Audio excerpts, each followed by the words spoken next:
Siyabingelela abathandekayo nasemini nje egameni lika Jesu elinamandla. Sibonga inkosi bathandekayo ukuba siphinde singene kulolu suku olukhulu kangaka lokukhumbula ukuhlengwa kwethu. Ngiyathanda kuba sike saqala lenkonzo singaka saye ezwini lenkosi. Ngicela uba sikhuleke.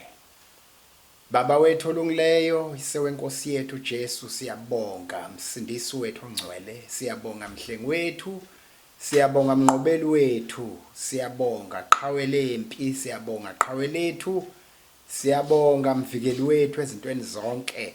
Emini inkosi siyakwazisa njengenkosi emiyo njalo, siyakwazisa njengomsindisi wethu. Udumo lonke malibuyele kuwe. Sisize Nkosi nakulolu suku, siyabonga usigcina kuze kube la.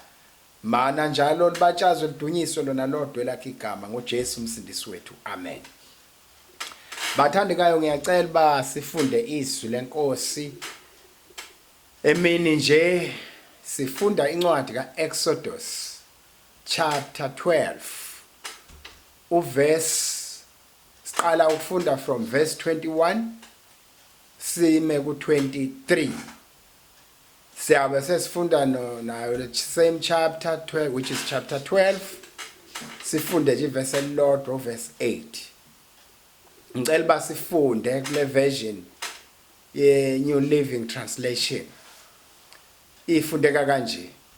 Then Moses called all the elders of Israel together and said to them, "Go pick out a lamb or a young goat for each of your families and slaughter the Passover animal.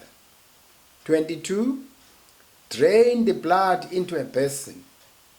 Then take a bundle of hyssop branches and dip it into the blood. Brush the hyssop across the top and sides of the door frames of your houses. And no one may go out through the door until morning. For the Lord," which is 23, "for the Lord will pass through the land to strike down the Egyptians. But when he sees the blood on the top and the sides of the door frame, the Lord will pass over your home. He will not permit his death angel to enter your house and strike you down." Chapter 12 verse 8, the last one. "That same night they must roast the meat over a fire and eat it along with bitter salad greens and bread made without yeast."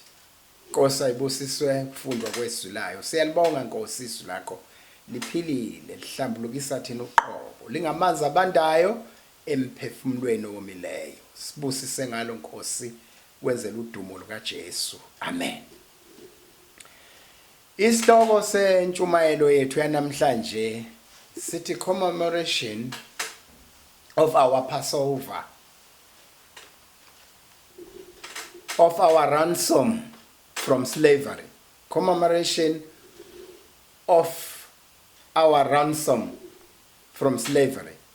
Ngamanye amagama remembrance yokuhlengwa kwethu.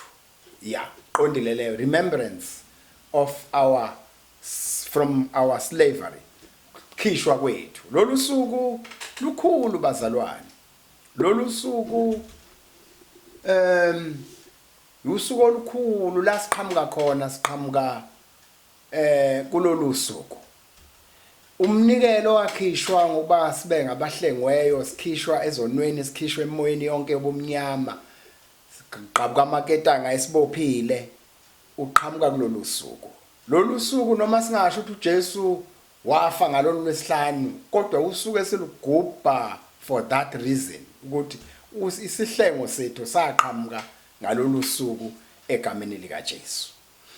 IBhayibheli ke lithi uMoses wathi mayesebona uNkulunkulu emthume eGibhithe, wahamba sithathe sisheshise bazalwane ngenxa yamadata ngekho. Wahamba Moses uNkulunkulu esesivezile kuye, wamthuma, wavela ngendlela ayiveza ngayo. ngenduku ayelusa ngayo yaphendula induku yaba ugcobo yaba ngenamandla yashintsha izimo wahamba waphindela eGibhithe la ebaleke khona ngenxa yezono zakhe namaphutha akhe ayewenze eseGibhithe. iBhayibheli ke lithi mayesefikile simthatha ke mayesefikile ebonwa uAaron mayesefika lapha emtshela uNkulunkulu wethu ubonakele ungithumile lapha wena washo yonke into wakhuba convinced uAaron bazohamba ke babona uFaro kuthiwe ke kuFaro dedela amaHebheru ahambe ayokhonza uNkulunkulu wawo ubonakele kuwo.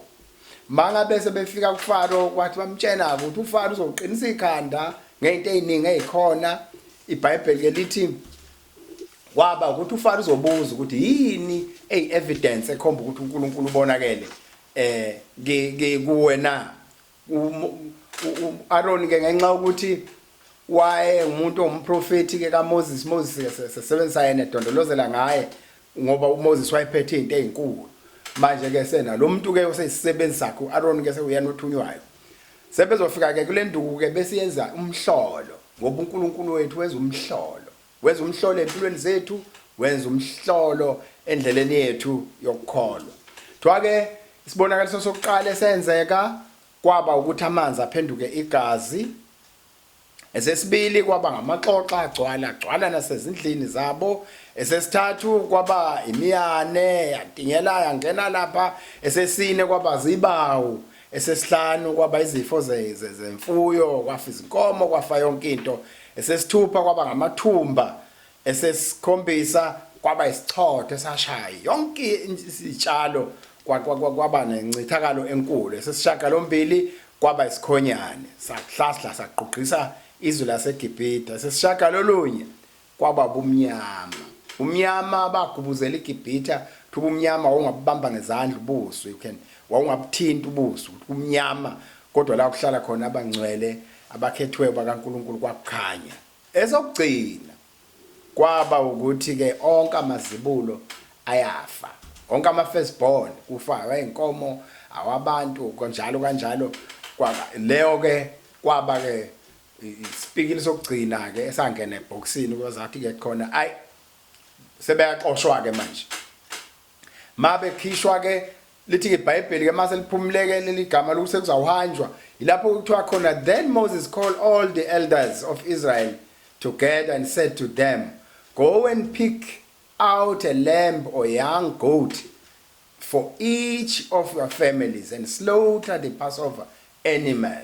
So we Passover animal izohlatshwa lapha ya bese khishwa igazi ke lidrain igazi lifakwe ebheseni bese kuthi igazi bese kuthathwa ke ibhandle yehisop sihlahla esithile sasinuka kahle thathwe lesigazi xiliswe kulo bheseni lo bese kugcotshwa ke eframini lomnyango la kugcotshwe lapha phezulu nasemasayidini ngaleli gazi leli bese ke le Passover animal, le Passover lamb ehlatshiwe la isizodliwa ke idlelwe kulendlu. Indlu inegazi emnyango le lamb ehlatshiwe kanye lezinyane elihlatshwe la lizodliwa ke lizokosiwa le nyama izokosiwa. Alibonge igama lenkosi. Manje ke lizodliwa la bese kuthi ke ingilozi izophuma manje ibhubhise Egypt. Ishaya yonke into yalapha kufe bonke abangaphandle, but mayibona igazi, for the Lord will pass through the land to strike down the Egyptian. But when he sees the blood on top and the side of the door frames, the Lord will pass over your home. He will not permit his dead angel to enter your house. Ihlonipha igazi ingilozi yombhubhisi ihlonipha namanje amadimoni ahlonipha igazi. Asiyeka nje sisinda nje kunegazi elilapha ya ekungenekweni kwethu asingeneke kalula kunegazi elisivikelayo noba siyakhuluma ngenxa yaleli gazi elisivikelayo. Bese ke kuyahlalwa ke kuthiwa akekho kufanele baphume akekho kufanele baphume ngaphandle kwalomnyango onaleli gazi kuze kusekuseni lizodliwa ngaphakathi behlezi ngaphakathi bonke abantu abaningi abanama skulls akhona la ngaphakathi kulendlu ebhecwe ngegazi emnyama ukuphuma kungakasi kuhlalwa phakathi bazalwane until morning kuhlalwa phakathi akukasi bazalwane sihlala ngaphakathi sidlele ngaphakathi uverse 8 kuyangiqeda bazalwane that same night they must roast the meat over a fire ithi ke the meat is to be accompanied by bitter herbs. Why bitter herbs? Because bitter herbs symbolizing the painful experience of slavery. Endleleni yethu bazalwane lemfino ebabayo isho izehlo esehlelayo kulendlela ngoba asikafike ekhaya sisesendleleni siku wilderness la khona kwenzeka noma yini kuqhamuka zonke inhlobo zezilwane zisihlasele but le bitter herbs isho kubaba kwendlela ayisho ukuthi siyabulawa le nyama izodliwa nemfino ebabayo efanekisa indlela yethu esihamba ngayo ngoba ikibaba indlela ibabe phakathi esontweni kade kuhlatshelelwa ibaba usithi uyababa imfino ebabayo isho indlela yethu bathandekayo bitter herbs symbolizing the painful experience of our slavery mayibonge inkosi lidunyiswe igama layo bathandekayo lolu usuku olukhulu usuku esikhumbula khona ukuphuma kwethu ebugqilini usuku lokunqamla kwamaketango usuku lokubona kwethu kade sizimpumputhe usuku olusymbolizer ifreedom yethu emoyeni kade sicindezelwe siphume intweni ezinkulu eziningi ezisindayo abanye bethu bebekholelwa ekhaya elinezinto elinabanikazi bangabonwa linezinto ezifakwe khona kubethelwe la ekhaya kunezikhonkwane lezi khonkwane zesithize kufanele bayivuselelwe ligadwe ngabantu abangabonwa kodwa labantu abangabonwa sibaboni nabo balala bahlulwa ukufa praise the Lord ukuthi thina saphuma kulobu bugqila nqamuka amaketango sesikhonza sikhululekile esimlandelayo wakwehlula ukufa esimlandelayo umnqobi esimlandelayo undisputed champion esimlandelayo walehlula ithuna esimlandelayo akasalali ngoba laba bagada imizi abantu abangakaphunyuli kulolu gibe okuthiwa ngizidalwa ibuye ithengwe idalwa ayisaphelele kweminye imizi esinye isidalwa sibuke ekhaya esinye sibuke ezansi esinye isidalwa sathengwa ngemali kwafaka imali emathuneni wathathwa kwathiwa hayi akasagadile la usegade kweminye imizi athengwa kuyo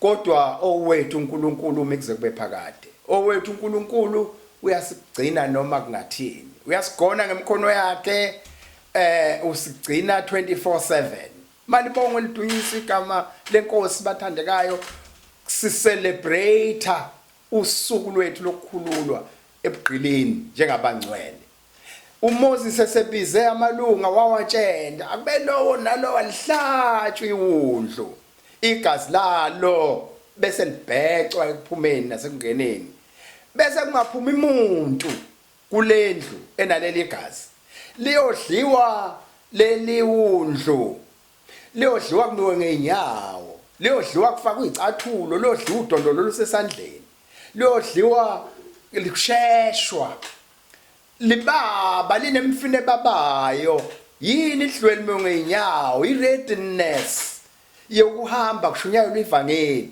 iredness yokushuthe kuyahanjwa iredness yendlela sengiredi for ukuhamba ngishumayele lendlela silidliwa ke kuze kusa abantu behleli ngaphakathi uma bephuma umbhubhisi ungaphandle uzolishaya ikhanda uyalishaya ikhanda kubaba lishaya ikhanda umbhubhisi akanagosa akana elder akana deacon ushaya whoever ongaphandle kulendle ebhecwe ngegazi emnyama kanti mayebona igazi umbhubhisi, he will pass over that particular home.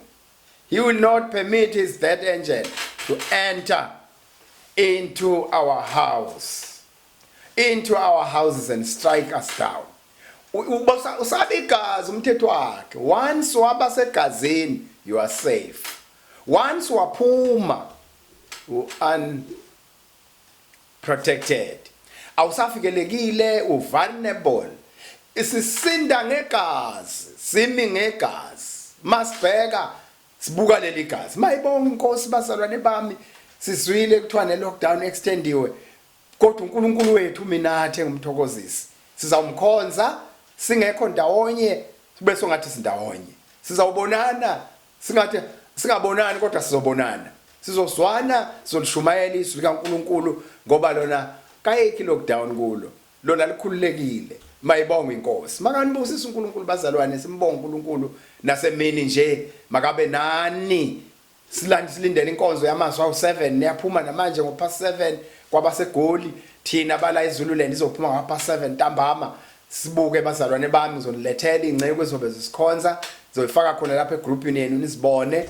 Malibonga igama likaNkulunkulu. Siyabonga abathandekayo, sikelele uNkulunkulu, ngicela sithandaze. Baba wethu olungile, umhle wena wedwa, nasemini inkosi siyathanda ukwasisa njengoThixo. Siyathanda ukusho ukuthi ngaphandle kwakho singeke senza lutho. Mana ngakithi, mana ngasebandleni, nakulesi sikhathi inkosi, umhlaba ugujuzelwe umkhuhlane. Umkhuhlane osho ukuthi wonke umuntu akahamba endlini awevalela khona. Kodwa siyabonga ukuthi noma sivalelekile, kodwa wena Nkosi yami unabangcwele bakho. Umi njengomthokozisi, umi njengesibani, umi njengonamandla. Banika imvuselelo mana ngakubo Nkosi. Nakulesi sikhathi esinje bangakhohlwa umusa.